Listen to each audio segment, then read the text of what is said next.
বাংলাদেশ জাতীয়তাবাদী দল বিএনপি নির্যাতিত ফিলিস্তিনি জনগণের পাশে সবসময় আছে বলে জানিয়েছেন বিএনপির স্থায়ী কমিটির সদস্য সালাউদ্দিন আহমেদ।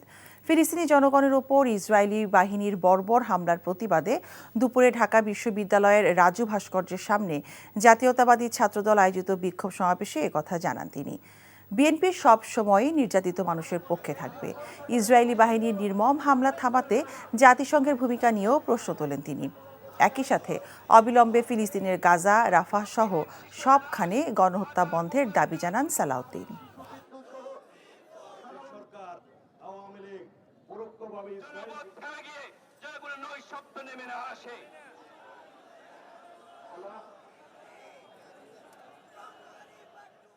ইসরায়েলিরা তারা আজকে যারা মূল অধিবাসী ফিলিস্তিনিদেরকে উচ্ছেদ করে আপন দেশে তাদেরকে পরবাসী বানাচ্ছে, অথচ সারা বিশ্বের মুসলিম বিশ্ব, সারা বিশ্বের পরাশক্তি তারা আজকে নির্বিকার এই গণহত্যার বিরুদ্ধে তারা সোচ্চার নয়।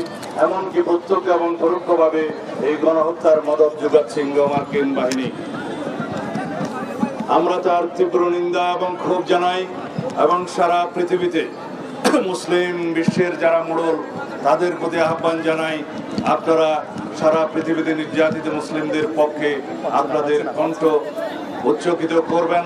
আপনারা ব্যবস্থা নেবেন যাতে বিভিন্ন রকমের ষড়যন্ত্রের ফলে বিশ্বের পরাশক্তিরা যে ইসরায়েলের পক্ষে ভূমিকা রাখছে সেটা বন্ধ হয়।